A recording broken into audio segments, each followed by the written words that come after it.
Pemirsa, setelah menjalani penahanan di tahanan Polda Bali, Ketut Sudikerta akhirnya dilimpahkan ke Kejaksaan Tinggi Bali. Pelimpahan tersebut adalah proses tahap 2 yang merupakan penyerahan tanggung jawab tersangka dan barang bukti.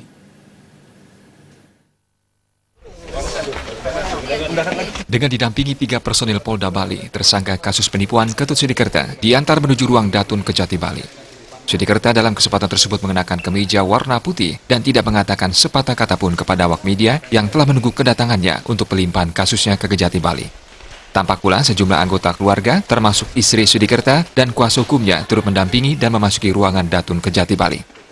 Pelimpahan ini adalah proses tahap 2 yang merupakan penyerahan tanggung jawab tersangka dan barang bukti ke Kejaksaan Tinggi Bali dari Polda Bali. Selanjutnya, tersangka akan kembali menjalani pemeriksaan administrasi di Kejaksaan Denpasar. Menurut Eko Hening Wardono, Asintel Kejati Bali, berkas tersangka Ketut Sudikerta sudah lengkap.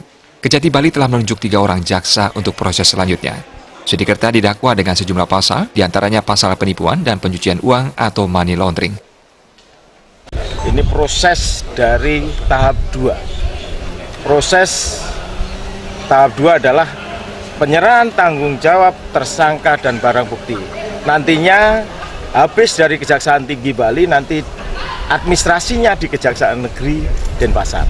Ada berapa berkas lengkap untuk JPU-nya, ada 3 JPU yang menangani. Nanti kita silakan dalam waktu tidak terlalu lama nanti kita proses untuk proses selanjutnya.